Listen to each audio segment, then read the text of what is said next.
Hey everyone, let me give you the update of my solar battery.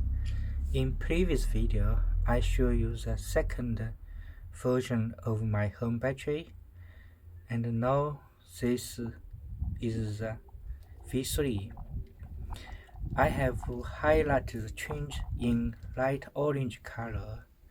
First, as you can see, the battery is getting significantly bigger. Now I have 6 batteries together, which in total is 7 kilowatt hour. Okay, these are the batteries. As you can see, in previous video we only have these two, which is about 2 kilowatt hours, and in this one you can see we have 6 batteries. I had 4 more batteries. Also, I had 2 fuse box. This is a fuse box, and this is another fuse box. This fuse box, this is a positive terminal, and the fuse box, I actually use this as a distribution box as well. So just to make the cabling more easy. And this is another one fuse box on the negative terminal. Also, I add some plastic cap for protection. The second update is there is a new, I add a new micro-inverter, which is Enphase M215, and it's controlled by the smart plug P110. So this, together with the Hoymiles micro-inverter, it can give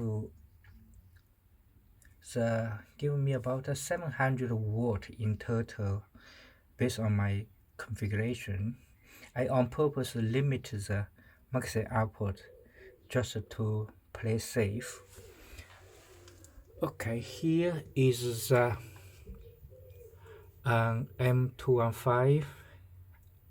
As you can see, it's a used one, and this is original inverter. At the moment, I think this one is working. You can see the LED, and this one is off. Oh, this one is also working. I saw the LED flashing, and both of them is controlled by the home assistant based on the power consumption of the house. And let's go back to the third update, is the charger. I had a charger which is a AFU 25 amp charger. That is because the battery is now getting significantly bigger, and you need a more powerful charger.